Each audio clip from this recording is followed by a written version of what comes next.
고린도전서 15장 20절서부터 24절에 있는 말씀까지 우리 한번 같이 찾으셔서 읽겠습니다. 고린도전서 15장 20절서부터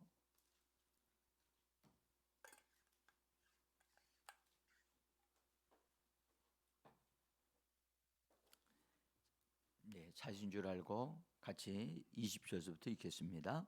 그러나 이제 그리스도께서 죽은 자 가운데서 다시 살아나사 잠자는 자들의 첫 열매가 되셨도다.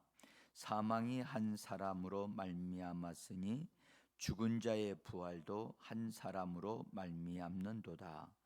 아담 안에서 모든 사람이 죽은 것 같이 그리스도 안에서 모든 사람이 삶을 얻으리라.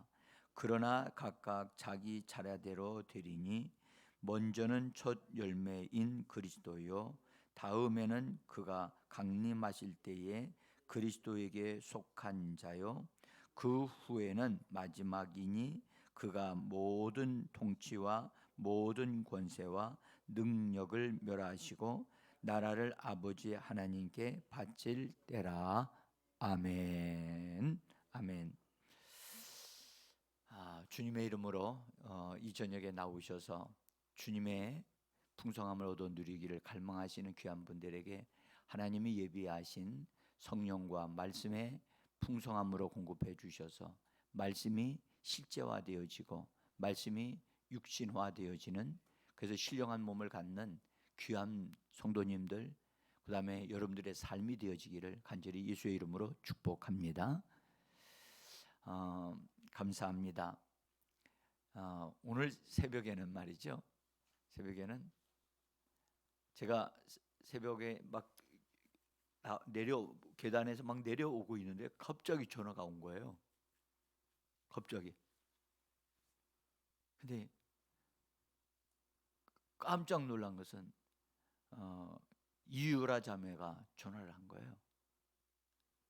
이유라 자매가. 근데 그래서 제가 깜짝 놀라서 전화를 받았죠. 그랬더니 목사님, 저 교회 와 있어요. 막 내려오는데, 그래서 그 자매가 여기까지 오려면 택시를 콜을 해야 되고 그래야지 되는데 제가 깜짝 놀랐죠. 그래서 사실은 어제 저녁에 이제 그 자매님하고 통화를 했어요. 통화를 하고 나서 제 마음이 너무 마음이 아파서 끙끙거리면서 그 자매를 위해서 기도했어요. 정말 젊은 사람이 너무 많은 마음의 고생이 많구나. 그래서 하나님께 구하면서 하나님이 이걸 도와주시지 않으면 나도 할 수 없습니다. 그리고 이제 신방을 가려고 계획을 했는데 아침에 이렇게 총알같이 오리라고 누가 생각을 했겠어요? 그리고 그렇게 오기도 쉽지 않아요. 그래서 이제 우리 자매하고 같이 시간을 1시간 정도 이렇게 같이 말씀 나누고 그렇게 이제 준비하고 있는데 또 제가 또 이구마 집사님이 또 오신 거예요. 그래서 제가 나는 이래저래 놀래가지고 오늘 아침에 저는 의뢰 그냥 혼자 나와서 이게 하는 것이 어떤 면에서 저는요, 혼자 나와서 기도하는 게 얼마나 좋은지 몰라.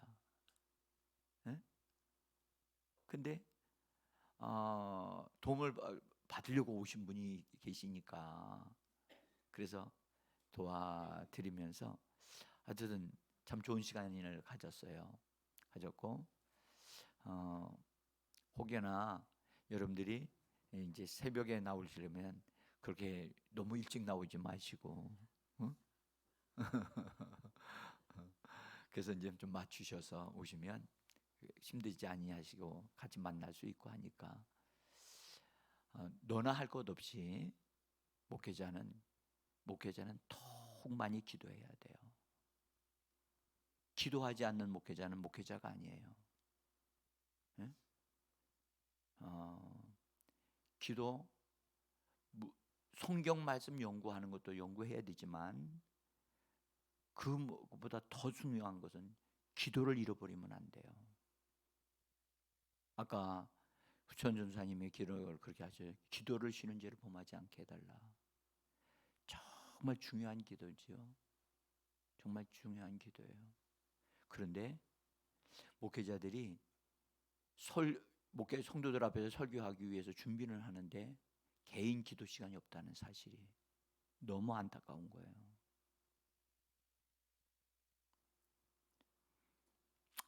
자, 오늘은 어제는 우리 뭐에 대해서 얘기했죠? 응?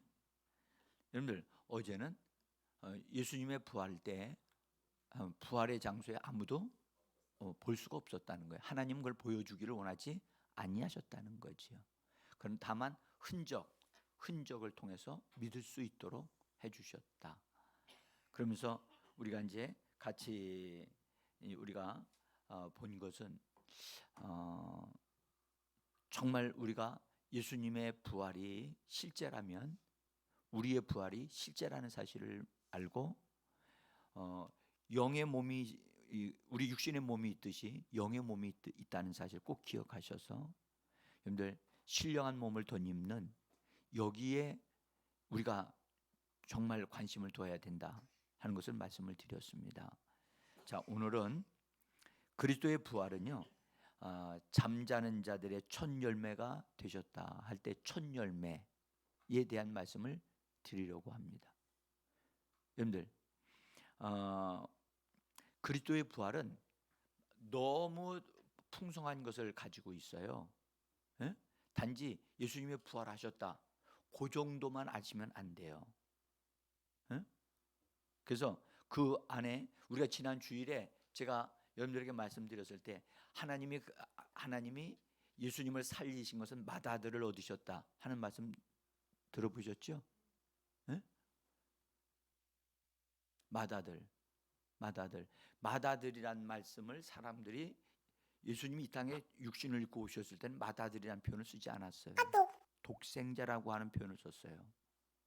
맏아들이라고 하는 말은 아주 독특한 표현이고 그래서 그 아들을 맏아들이란 말씀을 쓰신 것은 독생자는 아들이 하나뿐이죠. 그죠? 근데 맏아들은 그 맏아들을 얻었다고 하는 그 말씀의 뒤에는 그의 많은 형제들을 얻게 되어지는 것을 전제하고 있어요. 그죠? 그러니까 우리가 그 말씀 한마디만을 통해서도 부활이 예수님의 죽으심도 위대하지만 부활이 더 놀라운 것을 가지고 있구나 하는 것을 알 수가 있지요. 네? 그래서 여러분들 우리는 예수님의 고난 받으심과 죽으심도 알아야 되지만 예수 그리스도의 부활을 제일 잘 알아야 되고 거기에 하나 더 알아야 될 것은 예수님의 승천하심에 대한 것을 알아야 돼요. 여러분들 부활에 대해서 아시는 바를 써보라고 하면 얼마나 여러분들 쓰실까요?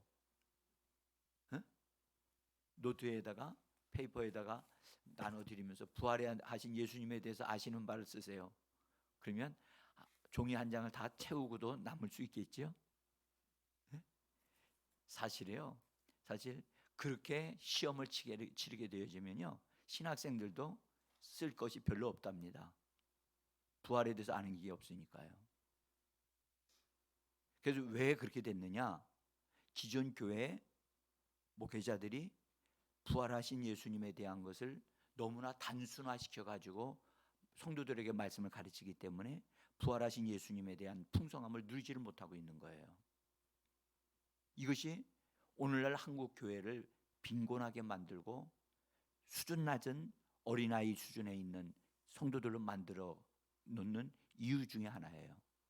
네?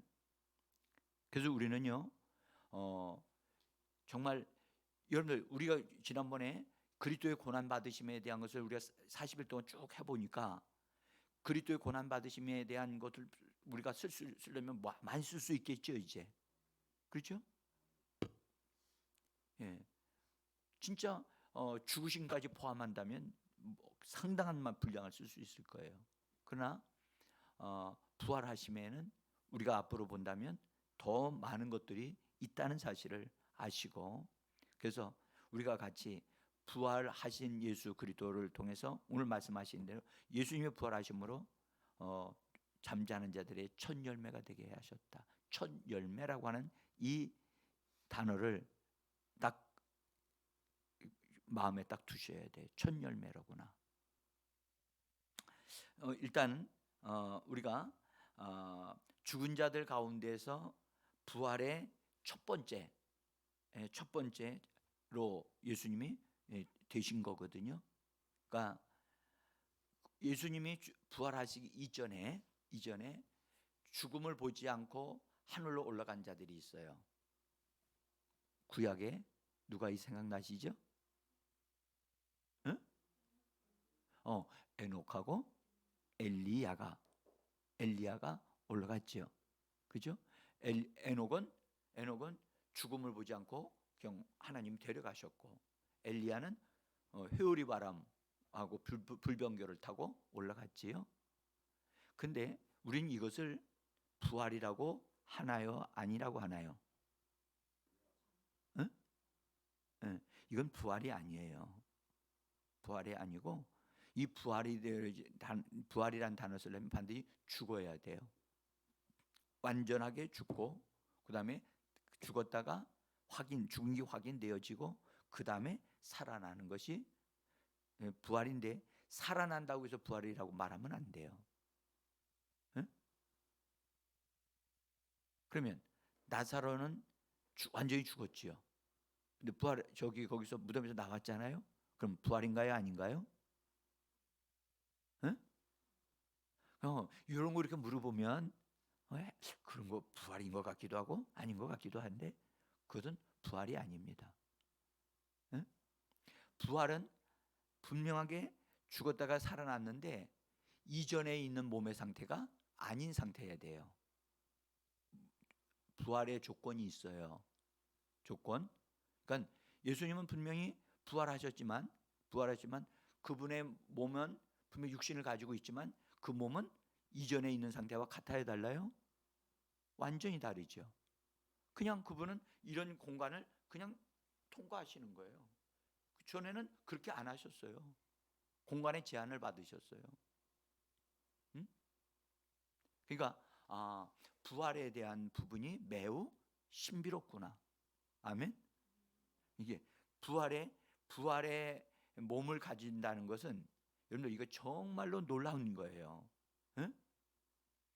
그래서 이런 부분들을 성도님들이 밝히 알아야 믿음으로 나도 부활의 그 영광에 참여하기 위하여 하나님, 내가 주님의 그 부활하신 생명의 말씀에 동참하는 그런 내가 침노하는 자가 되기를 원합니다. 그래서 여러분들 천국은 침노하는 자가 빼앗습니다. 아멘.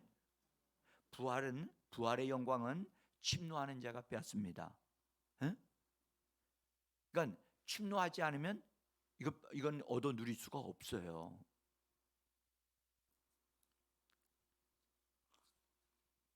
자,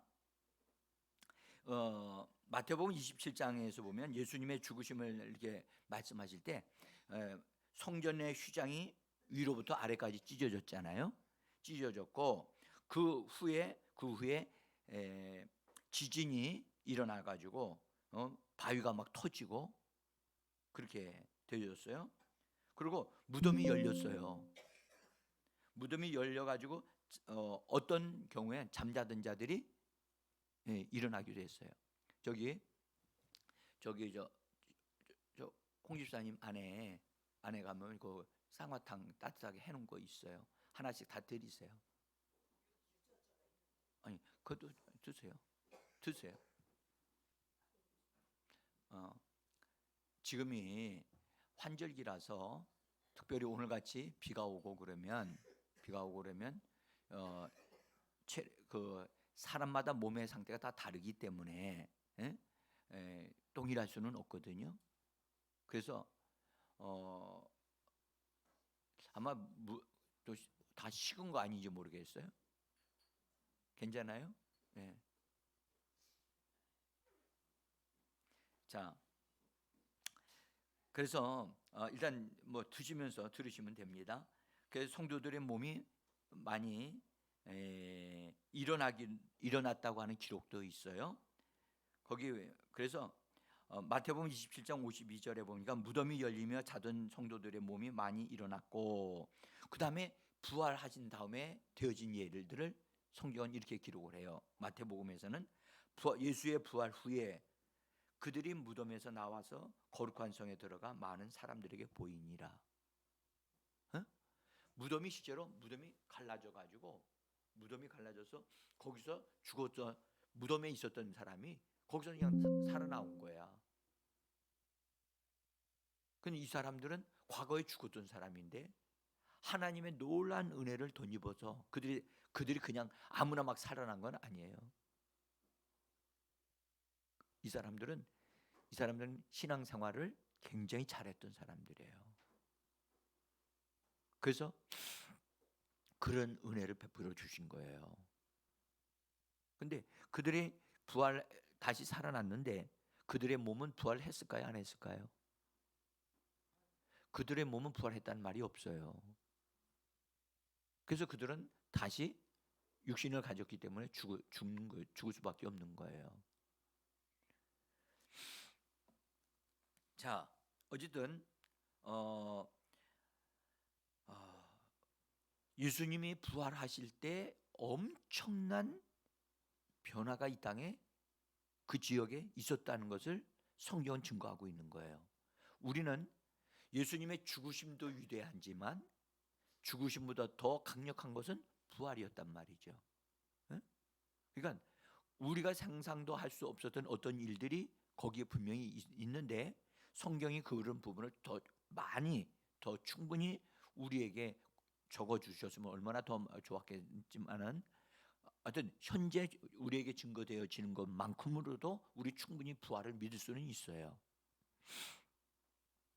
자, 근데 주님의 부활은 첫 열매로서 몸의 머리가 되신 분으로서 그분은 부활의 첫 열매가 되신 거예요.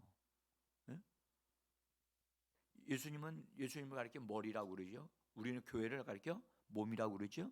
우리 성도들을 지체라고 그러죠. 그래서 우리가 하나 여기서 알아야 될 것은 예수님이 부활하시면서 맏아들을 하나님이 얻으셨지만 맏아들을 얻으셨어요. 그것은 뭘 의미하냐면 육신을 가진 아들이란 뜻이에요. 그 전에는 본래 창조 때 우주 만물을 창조하셨을 때는 그때는 말씀이신 하나님이셨어요. 그때는 육신을 입지 않으셨어요. 그리고 예수님이 육신을 입고 이 땅에 오신 다음에 죽으시고 부활한 다음에는 했을 때는 인성이 신성에 참여한 바 되어져서 놀랍게도 사람의 몸을 가지신 분이 하나님의 아들로 인정을 받게 돼요. 응? 그래서 그분이 바로 맏아들이시거든요. 근데 맏아들이라고 하는 말에서 우리가 형제들이 있을 거라는 것을 안다면 첫 열매라고 하는 데서, 첫 열매는 열매라고 하는 입장에서 보면 뭘 느끼십니까? 열매하면 무슨 생각이 나죠? 응? 이건 열매하면요. 우리가 시장에 가서 열매를 샀어요. 그럼 열매는 뭘 위함이죠? 만족을 위함이에요. 만족. 하나님의 만족을 위함. 먹어요? 하나님이 그 아들을 먹어요.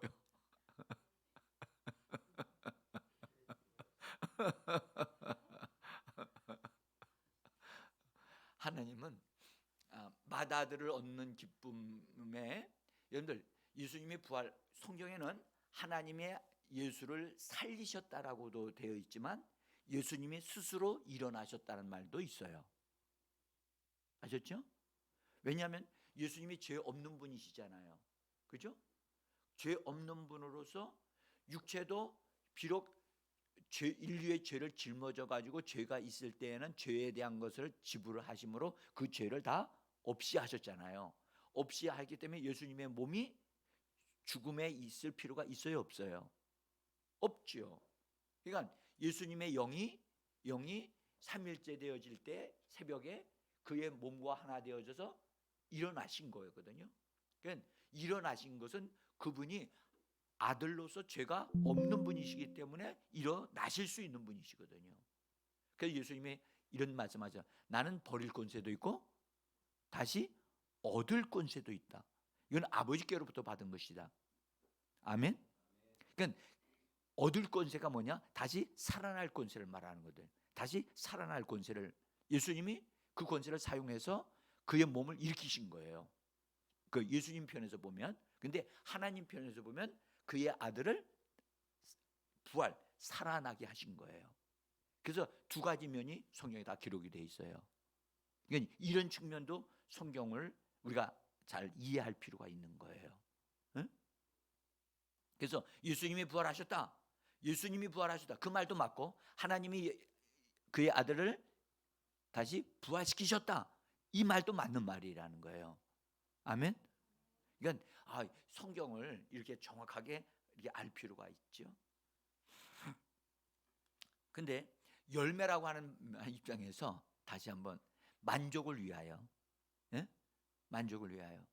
그래서 그러면 열매가 되어졌더라도 보세요. 예수님이 부활하셨어요. 맏아들이 되셨지만 하나님의 만족을 위하여 그분의 기쁨을 되어지고 그분의 그 충만한 기쁨이 되기 위해서 자기 자신을 뭐 해야 되냐? 하나님 앞에 부활의 첫 열매로 자기 자신을 내어 드려야만 되는 거예요. 그래서 성경에 보면 번제물이란 말이 있죠. 번제물. 번제물이 뭐죠? 응? 불 태워서 드리는 건데 그것은 번제물이라고 할 때는 번제물은 오직 하나님의 만족만을 위해서 태워 드리는 거예요. 그거는 사람이 받으면 안 돼. 응? 그게 번제물로 하나님 앞에 자기 자신을 드리는 걸 말하는 거예요. 그러니까 예수님이 부활하심으로 인해서 부활하실 수 있어. 하셨어. 그런데 부활한 것보다 더 중요한 것은 자기 자신을 하나님께 기쁨이 되고 만족이 되기 위하여 자기 자신을 내어 드리는 것.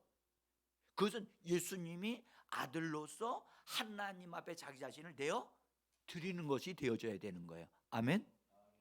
여러분들 보세요. 우리가 구원받았어요. 예수 믿고 죄 사함 받았어요. 너무 감사하고 기뻐요. 그렇죠? 그러함에도 불구하고 우리가 죄 사함을 받았다 할지라도 그 사람이 하나님 나에게 베푸신 은혜가 너무나 크고 감사해서 하나님 내 이 한 몸 하나님 앞에 산 제물로 나 자신을 하나님 앞에 드리겠습니다 하고 드릴 때 하나님이 그 사람을 받으시고 하나님의 은혜와 능력을 덧입혀서 그 사람이 하나님의 뜻을 이루는 사람이 되게 하실 수 있는 겁니다. 그가 죄 용서함 받고 하나님의 은혜를 더 풍성히 얻었다 할지라도 자기 자신을 드리지 않을 수 있어요. 드리느냐 안 드리냐는 누구에게 달려있다? 그 사람에게 달려있는 거예요. 응? 그래서 로마서에 보면 뭐라고 그랬냐면 너희 몸을 하나님이 쓰시는 의의 병기, 또 병기라는 의의 도구로, 의의 무기로 쓰임받기 위하여 너희 자신을 하나님 앞에 드리기를 힘쓰라 라고 말씀되어 있어요. 그러니까 우리가 분명히 구원받았어요. 나 구원받았다니까? 맞아요. 그리고 나 예수님도 알고 있고요. 성경도 읽고 있어요. 그것은 그 사람이 구원받은 것으로 인한 감격하고 있는 거예요. 그러다 할지라도 하나님이 원하시는 것은 내가 그렇게 은혜를 받았는데 이 받은 은혜가 하나님 내 힘으로 받은 게 아니라 하나님 거저 주신 거기 때문에 나는 빚진 자 되어서 나 자신을 하나님 앞에 내어 드리겠습니다 하고 하나님 앞에 드리게 되어지면 하나님이 그 사람을 얻으셔서 그 사람에게 하나님의 것으로 채우셔가지고 하나님의 역사를 이루는 사람이 되게 하신다는 거예요. 그래서 하나님께 쓰임 받으려고 하는 사람은 자기를 뭐 해야 된다? 드리기를 힘써야 돼요. 드리기를 힘써야 돼. 이거는 그 사람의 의지고 결단이에요. 응? 그 사람의 선택이에요. 그러니까 하나님이 날 쓰시느냐 안 쓰시느냐, 하나님이 예정하셨으면 쓰실 것이고 예정 안 하셨으면 안 쓰실 것이다, 그렇게 생각하시면 오해예요. 하나님은 우리의 의지적인 선택을 그리고 자원하는 마음으로 드리는 것을 기다리고 계세요.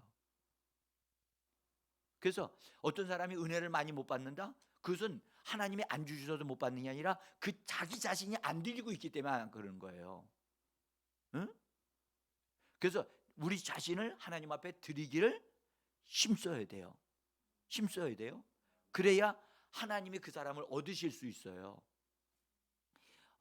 자, 일단은 그래서 주님의 부활은 주님의 부활은 첫 열매로 하나님의 만족을 위해서 올려드려진 거예요. 응? 그래서 맏아들로 부활하셨고 하나님은 그것을 굉장히 기뻐하셨지만 예수님은 거기에 머물지 않고 자기 자신을 하나님 앞에 뭐 했다? 드렸다는 거예요. 드린 것이 뭐냐? 그게 첫 열매가 된 거예요. 하나님의 입장에서는 첫 열매가 된 거예요. 그래서 그분도 드렸듯이 우리도 자원해서 드리는 사람, 드리기를 힘쓰면 하나님이 그 사람을 통해서 그 사람을 놀라운 열매가 되어지도록 그래서 하나님은 기다리고 계시는 거죠. 자, 거기 이 열매 드리는 것에 대한 것을 구약적으로 보면 레위기 23장에 10절로부터 11절에 나오는 곡식의 첫 단을 드리는 것에 대해서 말씀을 하셨어요. 한번 우리가 같이 읽어봅시다. 너희는 내가 너희에게 주는 땅에 들어가서 너희 곡물을 거둘 때에 너희의 곡물의 첫 이삭 한 단을 제사장에게로 가져갈 것이요, 제사장은 너희를 위하여 그 단을 여호와 앞에 기쁘게 받으심이 되도록 흔들되 안식일 이튿날에 흔들 것이며. 안식일 이튿날이 무슨 날이죠? 안식 후 첫날이에요. 안식 후 첫날에 무슨 일이 일어났어요? 예수님이 부활하셨잖아요. 응? 그러니까 구약에도 이런 말씀이 이렇게 암시되어져 있단 말이에요. 응? 그러니까 여기 보면 안식일 이튿날에 곡식 한 단을, 여기 곡식을 익었을 때 한 밭이 있으면 그 밭에서 제일 잘 익은 부분에 그것을 첫 단을 이렇게 추수를 해가지고 그걸 가지고 제사장에게로 가져간다는 거예요. 그러면 그 제사장은 그걸 가지고 하나님 앞에 들어가서 성막에 들어가서 하나님 앞에서 이 곡물을 하나님 앞에 올려드리는데 기쁨이 되기 위해서 뭐 어떻게 하느냐? 흔들으라는 거예요. 흔드는 게 뭐예요? 어떻게 하는 게 흔드는 거예요? 여러분들 이렇게 하는 게 흔드는 게 아니고요, 이렇게 하는 게 흔드는 거예요. 네? 내가 한번 여쭤볼까요? 여러분들 기도하거나 뭐 찬양하거나 또는 이렇게 할 때 몸을 흔들어요, 안 흔들어요? 왜 흔들어요? 추워서?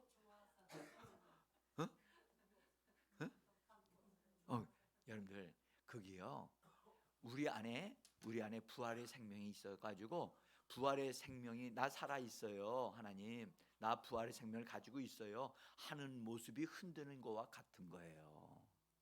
응? 그래서 어떤 사람이 교회 처음 왔는데 이상하네, 이 교회 성도들은 왜 몸을 자꾸 저렇게 흔들어대? 모르니까. 예수 믿어도 여기 오늘 이거 처음 아는 사람들은 또 있을 거네 또.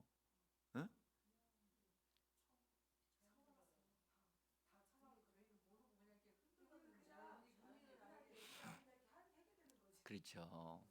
그 오늘 성경에 나와 있잖아요. 그냥 곡식, 우리가 곡식인데 곡식단을 흔드는 거야. 어? 예? 그래서 흔들 때 안식일 그 이튿날에 흔들으란 말은 부활하신 날 예수님의 부활을 의미하면서 예수님이 하나님의 만족을 위하여 자기 자신을 드린 것을 그로부터 시작해서 그분의 흐름을 따르는 우리들에게도 역시 흔드는 역사가 지금 진행되고 있다는 거예요. 그리고 본격적으로 하나님께로 올라가면 그때 가서 흔들어도 될 거예요. 그때 가면 춤추고 기뻐하게 될 거예요. 응?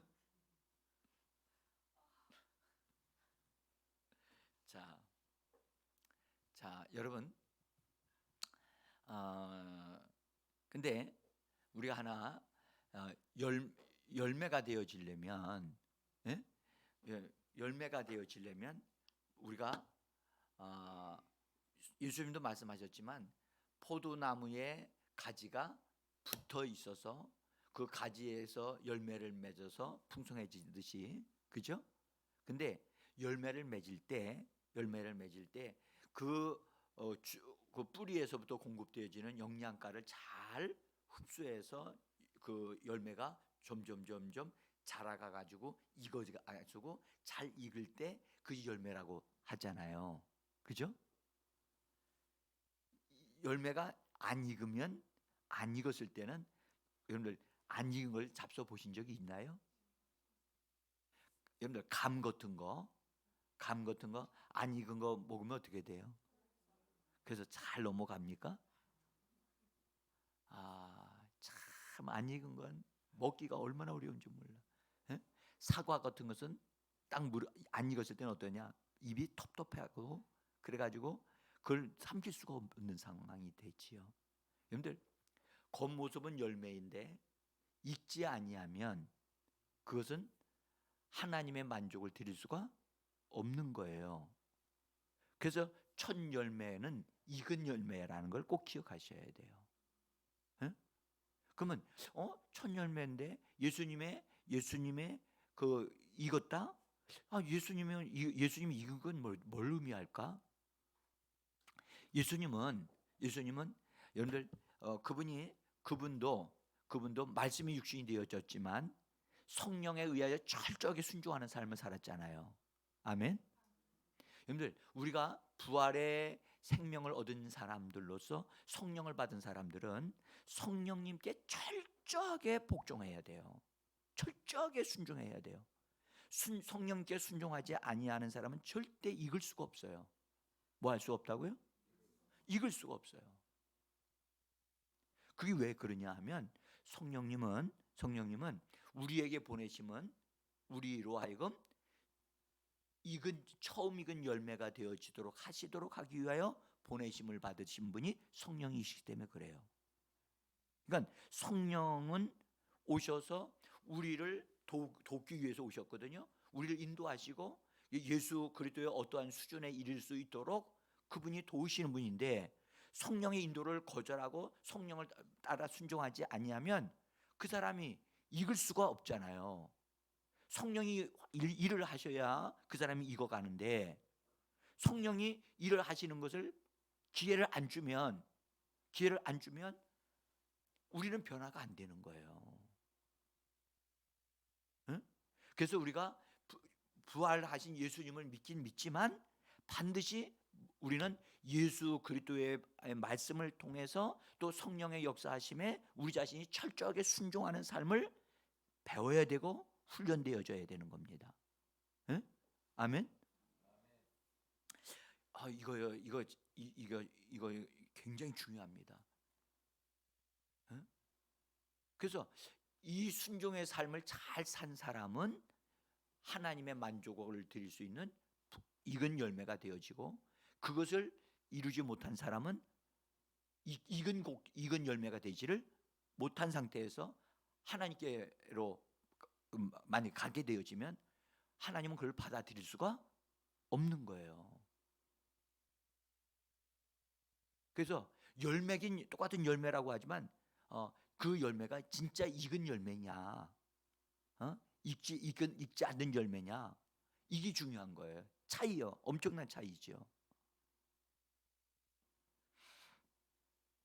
자, 여러분들 부활할 때 부활에 대해서 앞으로 여러분들 부활에 대한 비밀을 알게 되어지면 여러분들 깜짝 놀라실 거예요.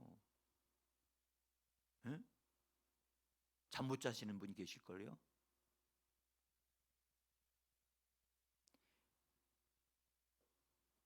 그러니까 모르기 때문에 하나님에 대한 열정이 없는 거예요. 응? 교회 생활 여러분들 교회 생활이 얼마나 중요한 것인가를 이제 앞으로 이 부활에 대한 것을 하면 할수록 여러분들이 아시게 돼요. 응? 그래서 어느 교회 내가 진정한 교회에 뿌리를 두고 있는 사람이냐 아니냐는 영원한 것이 결정이 돼요. 응? 그래서 어떤 교회를 하나님 신앙생활을 하느냐가 그의 영원한 것을 결정해 줘 버려요. 이게 얼마나 중요한지 몰라요. 그 부활에는요, 부활되어지는 차례가 있다고 성경은 얘기를 해요. 그 차례에 대해서 23절을 한번 보세요. 고린도전서 15장 23절 우리 한번 읽어보겠습니다. 각각 자기 차례대로 되리니 먼저는 첫 열매인 그리스도요 다음에는 그가 강림하실 때에 그리스도에게 속한 자들이요 그 후에는 마지막이니 그가 모든 통치와 모든 권세와 능력을 멸하시고 나라를 아버지 하나님께 바칠 때라. 아, 여기요 말씀드리긴 너무 많아요. 이 말씀에. 응? 말씀에 말씀드리긴 많지만 하여튼 아주 간략하게만 맛만 보여드리도록 그렇게 할게요. 응? 자, 여기 각각 자기 차례대로 되리니 뭐가 된다는 거냐면 부활되어지는 걸 말하는 거예요. 근데 첫 번째는 누구냐? 첫 열매인 그리스도요. 그다음에 그 다음에는 누가 되느냐? 그가 강림하실 때 그리스도께서 강림하실 때에 그리스도에게 속한 자들이라. 응? 그러니까 그분이 강림하신다 말은 하늘로부터 이 땅에 예, 오실 때에 부활되어지는 일들이 일어나게 된다는 것을 지금 우리에게 알게 하시면서 근데 그때에 그리스도에게 속한 자들이라고 말씀을 하는데 제가 가로 안에다가 뭐라고 써놨어요? 붙은 자들, 붙어 있는 자들을 얘기하는 거예요. 누구에게 붙어 있어야 될까? 그리스도에게 붙어 있는 자들. 요거를 딱 이 말씀 딱 들으면 아 예수님 나는 포도나무여 너희는 가지니라고 하는 말씀과 연결이 되는 거예요. 응? 그래서 붙어 있으면 열매를 맺는데 붙어 있지 아니하면 열매를 못 맺는다. 그러니까 우리가 하나 알 것은 예수를 믿고 구원을 받았어도 붙어 있는 자가 있고 붙어 있지 않는 자가 있어요. 자기는 붙어 있다고 생각하는 사람들이 많아. 여러분들 붙어 있는 사람은 항상 그 줄기에서 뿌리에서 그 줄기를 타고 그래서 영양 공급을 계속해서 받는 거예요. 그 받고 있느냐 없느냐는 자기를 돌아보면 돼요. 아, 내가 교회를 통해서 하나님의 말씀이 계속해서 공급되고 성령의 역사가 계속해서 나를 운행하고 계신다. 그것이 되고 있느냐? 그걸 보시면 알아요. 응? 내가 지금 교회 생활을 하는데 그렇게 생활하지 못하고 있다? 이건 심각한 거예요. 어떤 위기가 왔느냐? 나중에 주님 앞에 설 때, 어? 나는 분명히 신앙생활을 했다고 했는데 나는 왜 들익었어요? 왜 들익었느냐고요? 그때 가서 그걸 발견하는 거예요. 지금 발견을 못하고. 그러니까 주님 앞에 가서는 너 들익었으니까 넌 제외. 너 이쪽으로 가. 이쪽으로 가. 제외된다니까. 그러니까 우리가 지금 그러면 붙어 있는 것은 뭘 의미하느냐? 여러분들 그건 교회 생활과 연결이 되어 있는 거예요. 응? 주님과 연결되어 있고, 그러니까 주님은 교회의 머리가 되시고, 교회는 그분의 몸이고, 우리는 뭐라고요? 가지라고 그랬잖아요. 그래서 교회 안에 내가 속해 있는가? 내가 어느 교회 안에 있는 위치가 있는가? 이것이 굉장히 중요하단 말이에요. 응? 자, 어쨌든 제가 깊이 말씀드리려면 여러분들이 시간이 금방금방 지나가니까 오늘 짧게 말씀드릴게요. 그다음에 붙어 있는 자가 돼야 된다. 그다음에 오늘 성경 뭐라고 했냐면 이런 말씀하셨어요. 그 후에 마지막이니, 그렇죠? 마지막. 요 마지막이란 말은 마지막이라고 하는 말은 그냥 마지막을 끝이라고 하는 말이거든요. 끝이라는 거예요. 끝에 가서 어떤 일이 있느냐? 끝에 가면 마지막에 부활이 또 한 번 있어요. 마지막에. 응? 근데 이 마지막의 부활은 우리 믿는 자들의 부활이 아니고 믿지 아니하는 자들의 부활이 돼요. 한번 내가 말씀드릴게요. 여쭤봅시다. 여러분들 예수 믿는 사람들은 다 부활되는 걸 믿어요? 믿어요, 안 믿어요? 믿어요? 이주자 집사님 부활돼요? 그러면 예수 안 믿는 사람은 부활돼요, 안 돼요? 응? 네. 아, 안 된다고 생각하시죠? 네. 그래서 여러분들 어설프게 알면요, 어설프게 알면 이단들한테 당해요. 응? 그래서 이런 말씀을 정확하게 알아야 돼요. 믿지 아니하는 자도 반드시 부활의 몸을 가져요. 근데 몸의 질이 달라요. 그들은 죄로 몸이 구성이 돼요. 응? 죄로. 우리는 죄가 없는 신령한 영적인 말씀으로 구성이 되고 그들은 말씀이 없잖아요. 그러니까 죄덩어리로, 그러니까 그들은 말을 안 해도 스스로 몸으로 알아. 자기들은 지옥에 갈 사람이라는 걸 알아. 그러니까 이 땅에 태어나는 모든 사람은 다 부활해요. 부활한다. 그래서 예수님이 이렇게 말씀을 하셨어요. 응? 뭐라고 말씀하셨냐면 요한복음 5장 29절에서 이런 말씀하셨어요. 선한 일을 행한 사람은 생명의 부활로, 악한 일을 행한 사람은 심판의 부활로 나오리라. 응? 그건 여러분 선을 행하는 사람, 여러분들 선을 행한 중에 가장 선한 것이 뭐냐? 예수를 믿는 게 선하는 거예요. 아멘. 그래서 예수를 믿고 믿음으로 그런 사람은 생명의 부활로 나오고, 믿지 아니하는 사람들은 악한 상태로 그냥 있으니까 악한 자의 행한 자는 악한 일을 행한 자, 예수를 안 믿는 사람은 그 사람은 악을 행하는 사람이에요. 응? 그래서 악을 행하는 사람은 심판의 부활로 나온다는 거야. 요 심판의 부활이 언제냐? 여기 마지막이라고 하신 말씀이 그때를 말하는 거예요. 그때. 그러면 이 마지막 때는 언제를 말하느냐? 계시록 20장 11절 12절을 우리 한번 봅시다. 자, 읽어봅시다. 여기 시작. 또 내가 크고 흰 보좌와 그 위에 앉으신 이를 보니 죽은 자들이 그 보좌 앞에 서 있는데 책들이 펴 있고 죽은 자들이 자기 행위를 따라 책들에 기록된 대로 심판을 받으니.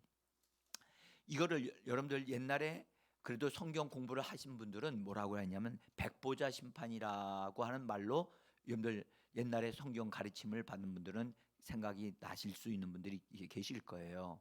여기 흰보자 앞에 있는데 이거는 언제 이루어지는 것이냐 하면 잘 들으셔야 돼요. 이것은 천년 왕국의 생활이 끝난 다음에 되어지는 일이에요. 응? 그러면 천년 왕국은 어디서 이루어지느냐 하면 이 땅에서 이루어지는데, 천년 왕국이 어디서 이루어진다고요? 이 땅에서 이루어져요.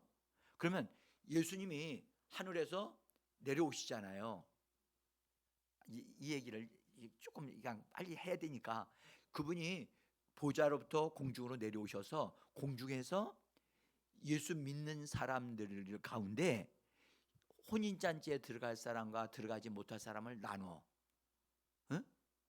공중에서. 그래서 예수를 믿는 가운데도 혼인잔치에 못 들어갈 사람은 다른 데다가 그들을 훈련소로 보내고, 들어갈 수 있는 준비된 사람을 데리고 이 땅에 내려오는 거예요. 응? 내려와서 혼인잔치에 들어간 그 사람들과 1000년 동안 이 땅에서 왕노릇 하시는 거예요. 우리가 내려온다고 생각을 하고. 아멘. 상상만이라도 기분 좋지요. 그래서 1000년 동안 왕노릇 하다가 1000년이 끝나게 되어지면 그때 다시 우리는 어디에 속하냐면, 잘 들으셔야 돼요. 그때는 1000년, 우리는 이미 우리가 하늘로 올라갔기 때문에 우리의 육신의 몸은 없어져 버리고 영적인 몸을 가지고 있는 상태예요. 아멘. 그러니까 1000년 왕국 때는 이런 몸을 가지고 있지 않고 영적인 몸을 가지고 있는 거예요. 응? 그래서 우리는 하늘에 속한 삶을 살고, 그 다음에 1000년 동안은 이 땅에 사람들이 엄청나게 많이 살게 될 거예요. 지금보다 더 많은 사람이 살아. 응? 그때 이스라엘 나라가 그때 제사장의 나라로 쓰임을 받는 거예요. 이해가 되셨어요? 그러니까 하나님께서 이스라엘 나라를 제사장의 나라가 되게 하겠다고 그러셨잖아요. 그래서 하나님이 창세전서부터 너희를 위하여 예비한 나라가 있다고 말씀하셨을 때 그 나라를 그들에게 주시는 거예요. 그리고 그들 유대인들을 통해서 그때 복음이 증거되어져요. 그때 우리는 이미 하늘에 속한 자가 되어지는 거고, 어? 그래서 1000년을 살아야, 그러고 나면 어떤 일이냐? 그렇게 되면 다시 원수 마귀가 활동을 해요. 1000년이 끝나고 나면 엄청난 대혼란이 일어나는데, 그건 우리와는 상관이 없고 땅에 살고 있는 사람들에게 관계되어지는 거예요. 그래서 그들도 시련을 받고 고난을 잠깐 받는데, 그때 그 유대인들을 통하여 예수 그리스도, 그러니까 그때 하나님에 대한 것을 쫙 해서 그들이 하나님을 믿긴 믿지만 오늘날 우리가 믿는 예수 그리스도를 믿는 게 아니에요. 응? 예수 그리스도를 믿어 구원을 받아서 하나님의 아들들이 되어지는 것은 요 시대에만 가능한 거예요. 응? 아멘. 이 시대에 태어난 우리가 얼마나 큰 복을 받은 사람인가, 이거는 정말로 상상을 할 수 없는 큰 복이에요. 응? 그래서 그때의 땅에 있는 사람들이 하나님의 말씀을 듣고 하나님을 경배하는 그 훈련을 1000년 동안 하다가, 그때는 사람이 일찍 죽지 않아요. 마귀가 활동을 못하니까. 마귀는 이미 무조갱으로 들어가서 갇혀 있는 상태고, 그러니까 죽긴 죽어. 사람들이 사망이 역사하긴 하는데 그렇게 힘을 발휘하지를 못해. 응? 왜 그러냐? 우리가 있어서. 우리는 지난 주일에 사망을 우리가 어떻게 해요? 사망을 처리할 수 있는 것이 우리에게 있단 말이에요. 아멘. 그래서 우리는 하늘에서 이 땅에 있는 부분들을 통치하면서 사람들이 막 구하는 것을 우리를 통해서 그들에게 축복을 주고 뭔가 역사가 일어나게 하는 거예요. 그러니까 이런 미래에 대한 것이 성경에 나와 있단 말이에요. 어? 그렇게 한 후에 그 우리 주님의 원수 마귀를 사로잡아 지옥으로 천년 후에 보내고, 거기 믿지 않는 자들 있잖아요. 믿지 않는 자들을 다 살아나게 해서 믿지 않았던 자들은 다 쓸어버리는 거예요. 쓸어버리고 영원히 새 하늘과 새 땅으로 들어가서 우리는 하늘에 속한 자들로 사는 거예요. 이해가 되셨어요? 어느 정도? 응? 감감해요? 뭐가 잘 모르겠어요?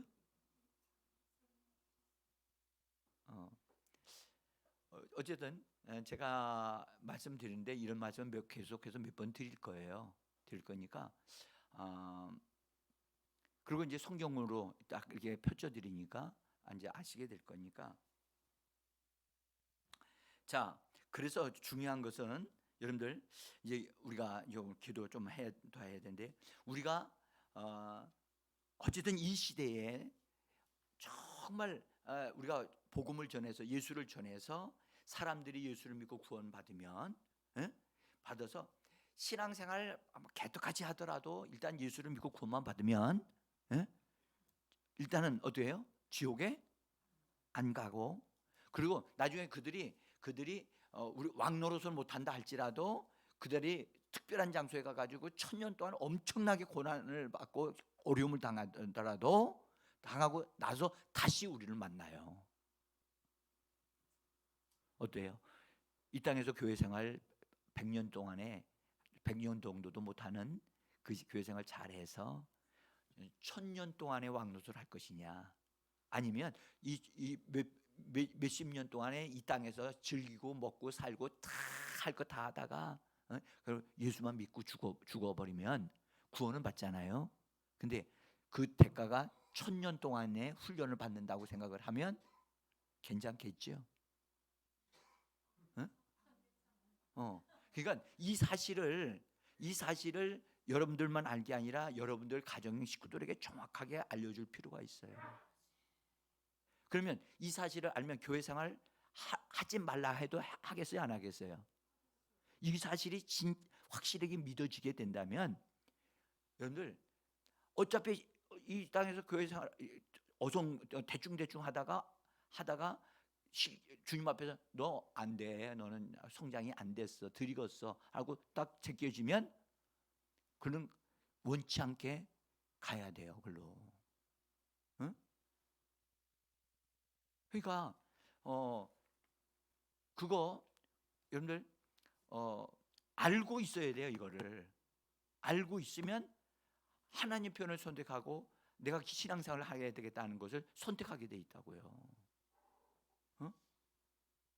세상 물질을 손해 보더라도 나는 신앙 선택한다. 그 내가 순교를 당할지라도 내가 결단을 세상과 손잡지 않는다. 그러니까 대가를 지불할 수 있는 그것이 분명히 있단 말이죠. 그러니까 사도 바울이 그냥 열심히 낸 게 아니잖아요. 뭔가가 정확하게 있었기 때문에 그 사람이 그렇게 놀라운 계시를 받고 그렇게 놀라운 축복을 받았는데도 그가 있는 힘을 향하여 다 끝까지 매일마다 뭐 하는 사람이었나? 달려가는 사람이었다고 그랬잖아요. 응? 우리는 뭐 하는 사람이 돼야 되죠? 응? 침노하는 사람, 달려가는 사람이 돼야 돼요. 근데 사람들은 달려가다가 주저앉아가지고 거기서 앉아가지고 일어나지도 않고 있어요, 아직도.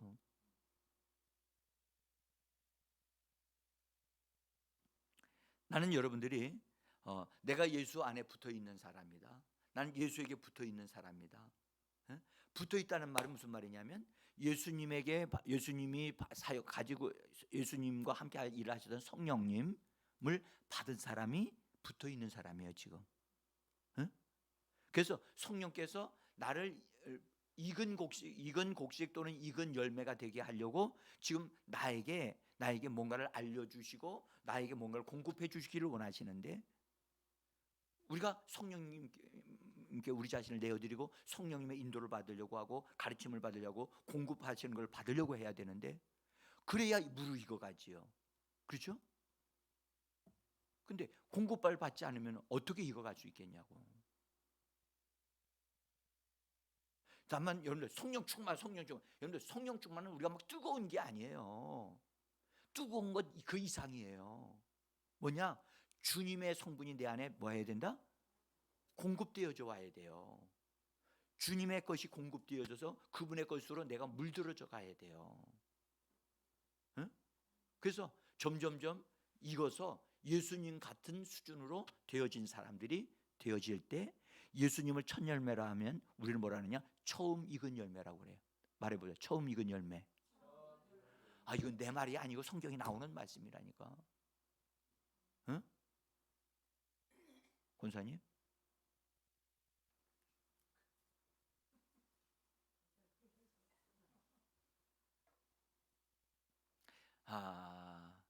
여러분, 하나님의 말씀을 이게 확실하게 하나씩 하나씩 정확하게 알아가면, 이래서 그랬구나, 이래서 그랬구나.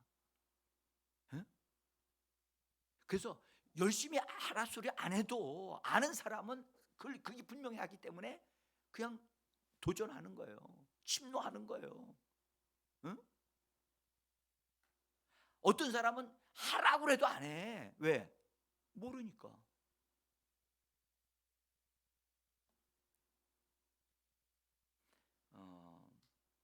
여러분들, 우리가 진짜 교회 안에 있는 것이 엄청난 큰 축복이라는 걸 여러분들 아셔야 됩니다. 응?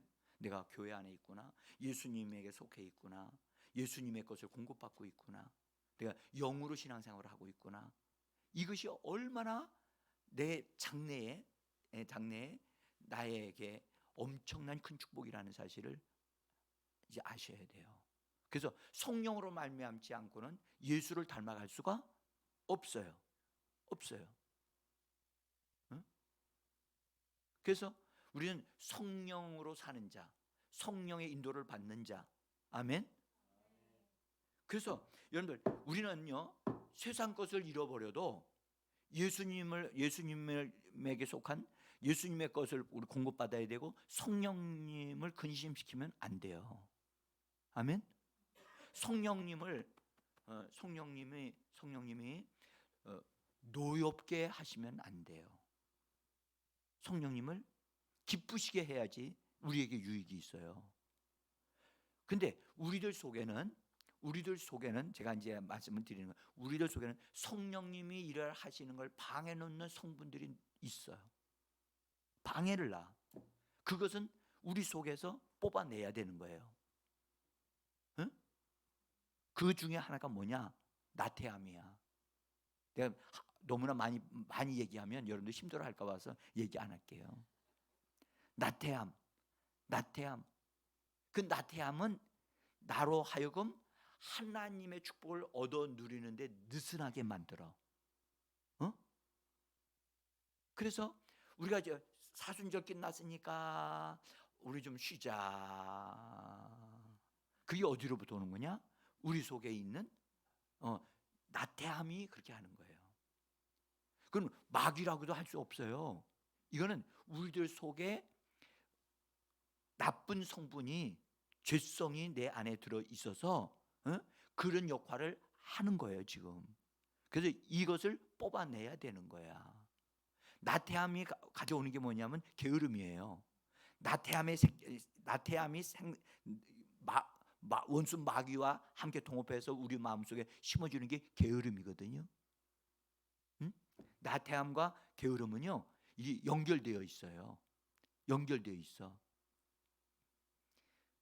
제가 이걸 연구를 하다가 원문을 이렇게 보다가 제가 하나 깨달은 게 하나 있었어요. 제가 이걸 참 우리 교회 성도들한테 많이 말씀드렸는데, 그 게으름이라고 하는 단어를 보고 나태함과 함께 연결되어지면서 뭔가 차이가 있는가라는 것을 살펴보면서 보다가, 이 게으름이라고 하는 단어가 본래 어디서 나왔느냐 보니까 나태함으로부터 나왔어요. 나왔는데, 그래서 나태함의 뿌리야, 뿌리.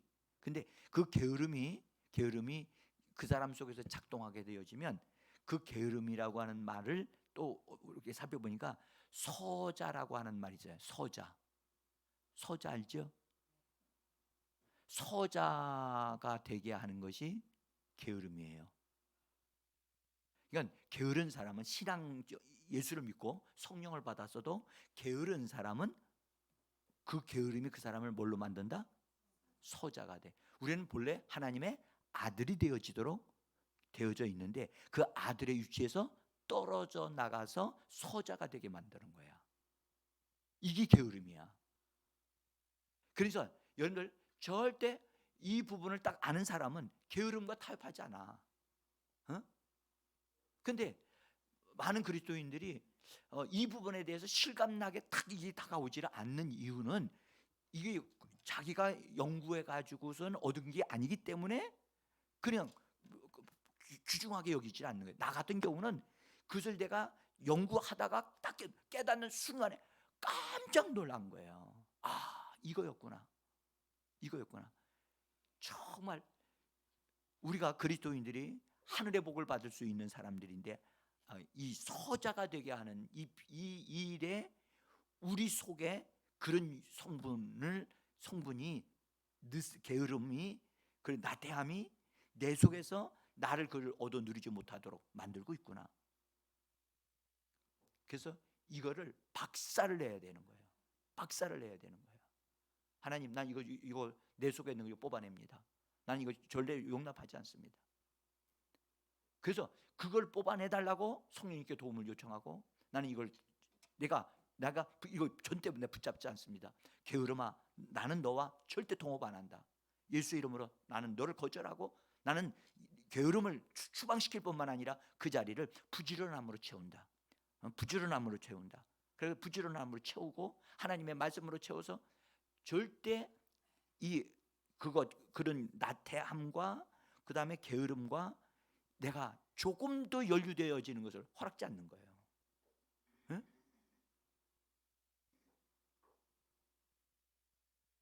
여러분, 예수님을 이렇게 보면 예수님이 나태하고 게으릅니까? 예수님에게는 그런 거 없지요. 우리도 그렇게 돼야 됩니다. 그래야 익은 열매가 되어질 수 있습니다. 예? 나는 여러분들이 이 부분을 여러분들 하나님 이겁니다. 이것이 내 안에서 정리되어야 되겠습니다. 그걸 놓고 기도하시고 정말 하나님 내 안에서 이거 반드시 정리되게 해주세요. 간절히 기도하면 여러분들 그거 없어지기 시작합니다. 뽑아내지기 시작합니다. 그건 우리 안에 있는 것인데 내가 스스로 쫓아낼 수가 없어요. 뽑아낼 수가 없다고. 성령님이 도와주셔야 돼요. 말씀으로 도와주셔야 돼요. 응? 각자 우리 기도하지요. 기도 지금부터 우리 자신을 위해서 여러분 각자 기도하겠습니다. 할렐루야. 하나님 아버지 감사합니다. 오늘 저희들에게 아버지 첫 열매 되신 예수 그리스도를 통하여 하나님 우리들도 첫 열매가 되어지도록 처음 익은 열매가 되어지도록 하나님 우리로 하여금 하나님 이런